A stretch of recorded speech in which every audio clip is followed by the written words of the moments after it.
Dear friends, I welcome all of you to Vishnu classes. आज हम जो हैं टीजीटी का सिलेबस सोशल का डिस्कस करेंगे, क्योंकि मुझे किसी ने कहा था कि टीजीटी का सिलेबस जो है वो उन्हें नहीं मिल रहा। तो सबसे पहले अगर हम देखें कि एनवीएस में जो सोशल साइंस में टीजीटी का पेपर आएगा, उसमें हिस्ट्री में जो है कंटेम्प्रेरी वर्ल्ड में industrial revolution, economic depression, labour and peasant, class issues, growth of industries in India in 20th century and features of colonial society in India, ये जो है कंटेम्प्रेरी वर्ल्ड में आएगा। अगर हम फ्रेंच रेवोल्यूशन की बात करें तो उसमें जो है फ्रेंच रेवोल्यूशन के causes, events, impact and consequences आएंगे। फिर आएगा 1857 का रिवोल्ट, और फिर जो है फ्रीडम स्ट्रगल आएगा 1885 से 1947 तक। फिर उसके बाद जो है अगर हम देखें रशियन रेवोल्यूशन आएगा 1917, जो रशियन रेवोल्यूशन हुआ था उसके कॉजेज़, इवेंट्स, इम्पैक्ट जो है रशिया पे हुआ था और वर्ल्ड पे, वो सारा आएगा। फिर उसके बाद जो है सोशलिज़म कैसे बढ़ा, कार्ल मार्क्स की फ़िलॉसफी आएगी। यूरोप जो है उसमें सोशलिज़म कैसे बना रहा और सोशलिज़म का क्या इम्पैक्ट है, ये सब आएगा।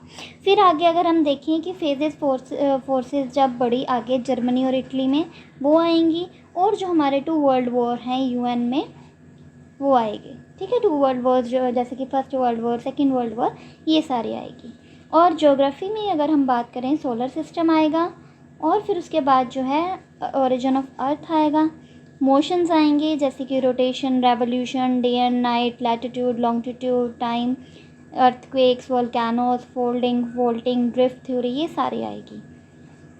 फिर उसके बाद अगर हम रॉक्स और मिनरल्स की बात करें तो उसमें रॉक्स की टाइप्स, सॉइल फॉर्मेशन और जो मेन इसके करैक्टरिस्टिक्स हैं वो आएंगे। और अगर हम एजेंट्स ऑफ ग्रेडेशन की बात करें तो उसमें weathering, mass wasting, running water, glaciers, wind, sea waves और टोपोग्राफी आएगी। अगर हम क्लाइमेट की बात करें तो क्लाइमेट में आगे जो है एटमॉस्फेयर पार्ट में कंपोजिशन आएगा, स्ट्रक्चर आएगा उसका, एलिमेंट्स आएंगे और वेदर और क्लाइमेट के एलिमेंट्स आएंगे। इंसुलेशन में heat, budget, heating and cooling of atmosphere और conduction, convention, terrestrial radiation, advection, temperature, solar radiation, factor controlling temperature, distribution of temperature, horizontal and vertical, सभी आएंगे। प्रेशर की बात करें तो प्रेशर बेल्ट्स, विंड्स, साइक्लोन और एंटी साइक्लोन आएगा।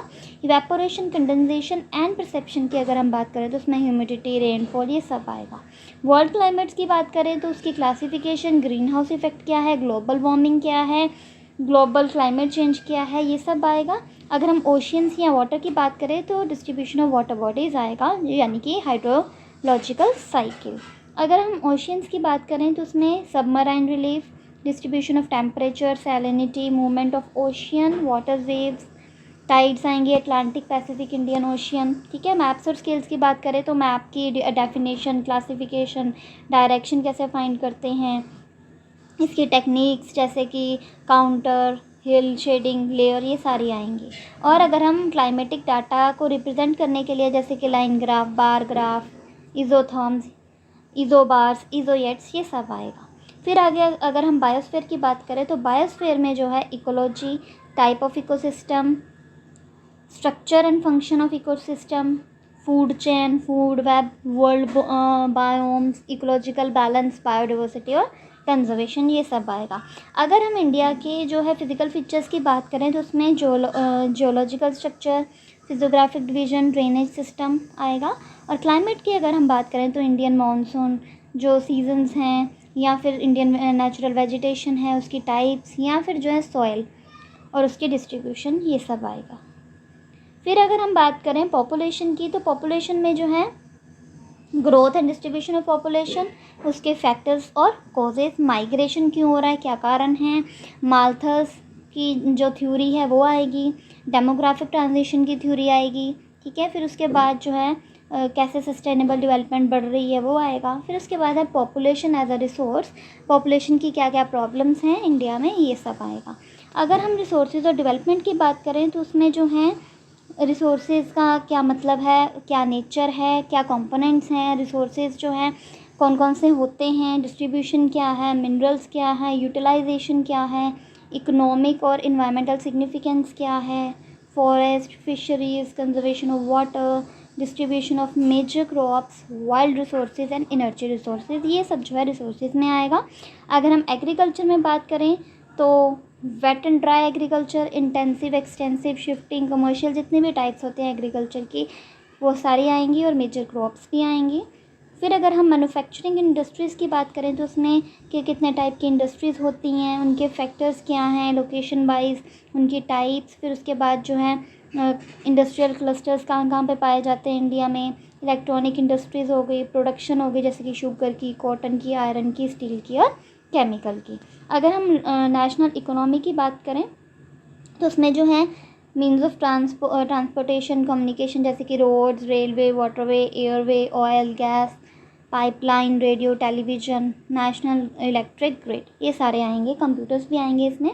और इंटरनेशनल ट्रेड की अगर हम बात करें तो इंडिया का क्या पैटर्न रहा है फॉरेन ट्रेड से, ट्रेड जब करते हैं, सी पोर्ट्स और टूरिज़्म, ये सब आएगा।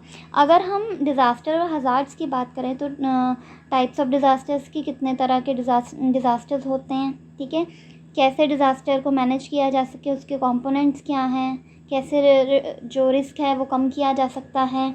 फिर उसके बाद जो है क्या हज़ार्ड्स हो सकते हैं, क्या मिटिगेशन है, कॉमन मैन मेड डिज़ास्टर्स हो गए, कम्युनिटी बेस्ड डिज़ास्टर हो गए, सुनामी हो गई, या फिर सर्वाइवल स्किल्स हो गई, यानी कि ड्यूरिंग और आफ्टर डिज़ास्टर, ये सब आएगी। फिर उसके बाद अगर हम बात करें तो alternative communication system, safe construction practices, planning ahead, sharing responsibilities, ये सब आएगा। फिर इसमें जो है प्रोडक्शन के कुछ कंपोनेंट्स भी आएंगे और पीपल एज अ रिसोर्स, यानी कि economic activities, non economic activities, क्योंकि लोग जो हैं एक तरह से रिसोर्स हैं, पॉपुलेशन है तभी हम आगे बढ़ पाएंगे। पॉपुलेशन है तो एजुकेशन हो गई, हेल्थ, एम्प्लॉयमेंट, अनएम्प्लॉयमेंट, ये सब आएगा। फिर आगे आएगा poverty as a challenge. Poverty line क्या है, पॉवर्टी एंड इनइक्वालिटी क्या है, पॉवर्टी एस्टिमेट्स क्या है, पॉलिसीज ऑफ पॉवर्टी रिडक्शन, ये सब आएगा। फिर अगर हम बात करें फूड सिक्योरिटी की इंडिया में तो food security, green revolution, buffer stock बहुत इंपॉर्टेंट है, स्पॉट प्राइस, इशू प्राइस और role of cooperative societies in food security, ये सब आएगा। फिर आगे अगर हम बात करें ग्रोथ एंड डेवलपमेंट की तो ग्रोथ एंड डेवलपमेंट में जो है सस्टेनेबल एग्रीकल्चर ग्रोथ के जो हैं स्ट्रक्चरल कैसे चेंजेस आते हैं, पीपीपी मींस के purchasing power parity, population and human resource development, main feature क्या है इंडियन इकनॉमी के, इकनॉमिक डेवलपमेंट क्या है, GER means gross enrolment ratio क्या है, foreign trade and economic development and under development, distribution of economic factors of development, ये सब जो है SST में जो कि ग्रोथ एंड डेवलपमेंट का पार्ट है। फिर अगर हम बात करें सेक्टर्स ऑफ इकोनॉमी की तो इसमें primary sector, secondary sector, organise sector, unorganise sector, public sector, private sector, ये सारे आएंगे। स्मॉल और लार्ज इंडस्ट्री भी आएगी, परफॉर्मेंस क्या है पब्लिक सेक्टर की, ये भी आएगी, और privatisation. And the last one is sector of economy का लास्ट है employment growth in the industrial sector की, कैसे इंडस्ट्री में जो है ग्रोथ होती है। नेक्स्ट है मनी एंड क्रेडिट की बात करें तो इसमें जो है इंडियन मॉनेटरी सिस्टम क्या है, money function of money, banks के बारे में आएगा। फिर उसके बाद है SHGs मीन्स की सेल्फ हेल्प ग्रुप्स, जो कि बहुत ही इंपॉर्टेंट होता है ये भी, डेब्ट trap, demand of money, supply of money, money and capital markets, monetary aggregates in India और फाइनेंशियल मार्केट्स। अगर हम कुल मिला के देखें तो ज्योग्राफी का सिलेबस बहुत ज़्यादा है इसमें, हिस्ट्री और सिविक्स के रिलेटेडली। सो सिविक्स की अगर हम बात करें तो सिविक्स में जो है power sharing, federalism, democracy and diversity, elections, political parties, challenges to democracy, popular struggles and movement like in Nepal, Bolivia, democracy क्या है, उसके salient features, local self groups कौन कौन से हैं, elections, democracy in India and the world, कि कहाँ कहाँ पे वर्ल्ड में डेमोक्रेसी पाई जाती है। इंडियन कॉन्स्टिट्यूशन की, हमारा कॉन्स्टिट्यूशन कब बना, ठीक है, कब अडॉप्ट किया गया, वही 26 जनवरी 1950 को अडॉप्ट किया गया था, ठीक है। तो इसी तरीके से वर्किंग इंस्टीट्यूशंस जो हमारे हैं, पार्लियामेंट हो गई, जुडिशरी हो गई, and the last one is fundamental rights. तो अगर हम देखें तो सिविक्स का सिलेबस भी कम है, ज्योग्राफी का थोड़ा सा ज़्यादा है, और ज़्यादा ही कह सकते हैं क्योंकि बहुत है ज्योग्राफी का, और हिस्ट्री का भी कम है। So please like, subscribe and share this channel for more and more videos. Thank you.